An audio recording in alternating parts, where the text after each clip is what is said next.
ಏನಂತಂದ್ರೆ ಈ ಮಾನವ ಜೀವನ ನಾವು ಅಹಂಕಾರದಿಂದ, ನಾನೇ ಎಂಬ ಭಾವನೆಯಿಂದ, ನಾನೇ ಶ್ರೇಷ್ಠ ಎಂಬ ಭಾವನೆಯಿಂದ, ಅಹಂಕಾರದಿಂದ ಏನಾಗ್ತದೆ, ಮನುಷ್ಯನನ್ನು ಅರ್ಥ ಮಾಡ್ಕೊಳ್ಳಿಲ್ಲ.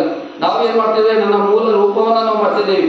ನಾವು ಏನ್ ಮಾಡ್ತಿದ್ದೀವಿ ಅಂದ್ರೆ ಇನ್ನೊಬ್ಬರ ಬಗ್ಗೆ ಟೀಕೆ ಟಿಪ್ಪಣಿಗಳು, ಅವರು ಅದಕ್ಕೆ ಬಸವಣ್ಣವರು ಹೇಳಿದಂತ ಕಾನ್ಸೆಪ್ಟ್ ಏನು ಅಂದ್ರೆ ಕಮಲ ಬೇಡ, ಕುಲ ಬೇಡ, ವಿಷಯ ನೋಡಿಯಲು ಬೇಡ, ಅನ್ಯರಿಗೆ ಅಂದ್ರೆ ಬಸವಣ್ಣವರು ಹೇಳಿದ ಕಾನ್ಸೆಪ್ಟ್ ಇದೆ.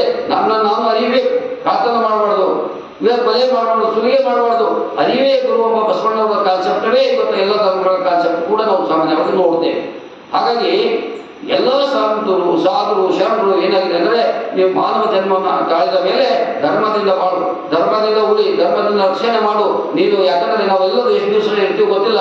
ಅನೇಕ ಜನ ಇವತ್ತು ನಮ್ಗೆ 54 ವರ್ಷ ಇದೆ, ಅನೇಕ ಜನ ನಮ್ಮ ಜೊತೆ ಇದ್ದರು, ಅನೇಕ ಜನ ಹೋಗಿದ್ದಾರೆ, ಹೋಗ್ತಾರೆ, ಬರ್ತಾರೆ. ಆದರೆ ಹೋಗುವ ಮಧ್ಯದಲ್ಲಿ ನಮ್ಮ ಜೀವನದಲ್ಲಿ ನಮ್ಮದೇ ಆದಂಥ ಗುರುಗಳನ್ನು ಬಿಟ್ಟು ಹೋಗಬೇಕು.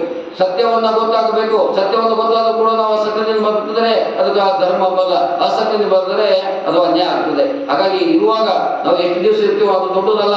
ಇರುವಾಗ ನಾವೇನ್ ಮಾಡ್ಬೇಕು, ಸತ್ಯದ ಕಡೆ. ಸತ್ಯ ಅಂದ್ರೆ ಏನು? ಪರಮಾತ್ಮ. ಸತ್ಯ ಈಶ್ವರ ಅಂತ ಹೇಳ್ತೇವೆ, ಬಹಳ ಜನ ತಿಳ್ಕೊತಾರೆ. ದೇವರ ಮೂಲ ಏನಿದೆ ಸತ್ಯ ಇದೆ. ಸತ್ಯವೇ ಯಾರು ಅರ್ಥವನ್ನು ಮಾಡ್ಕೊಂಡು ನಿಜವಾದಂತ ದೇವರನ್ನ ನಾವು ಅಲ್ಲಿ ಪಡೆಯಬಹುದು. ನೀವು ಹಲವಾರು ನಾಮವು ಬಸವಣ್ಣನವರ ಕಾಲದ ಶರಣರಾದರೆ ನಾಮವು ಹಲವು, ದೇವರು ಒಬ್ಬನೇ ಇರ್ತಾನೆ, ಅದು ನಾಮಗಳು ಲಕ್ಷಣಗಳಾಗಿರ್ತವೆ. ಹಾಗಾಗಿ ಯಾವ ಧರ್ಮವನ್ನ ಯಾರಿಗೆ ಕೊಲೆ ಮಾಡಂತ ಹೇಳಲ್ಲ, ಯಾವ ಅನ್ಯಾಯ ಮಾಡೋದು ಹೇಳಲ್ಲ, ಅನ್ಯಾಯ ಮಾಡಿ ಮೋಸ ಮಾಡೋದು ಹೇಳಿದ ಧರ್ಮ ಅನ್ಸ್ಕೊಳ್ಳಕ್ ಸಾಧ್ಯನೇ ಇಲ್ಲ.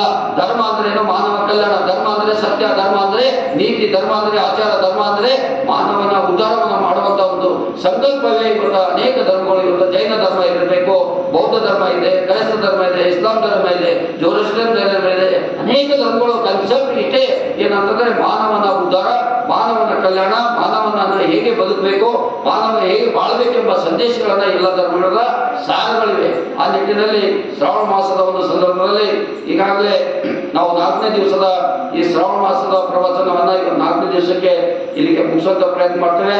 ಅಲ್ಲಿ ಕುರಿತಂತ ಎಲ್ಲ ಶರಣರಿಗೆ, ಶರಣರಿಗೆ ಎಲ್ಲ ಪಾದಕ್ಕೆ ನಮಸ್ಕಾರವನ್ನು ಮಾಡಿ ನಾನು 2 ಮಾತು ಮುಗಿಸ್ತೇನೆ. ನಮಸ್ಕಾರ.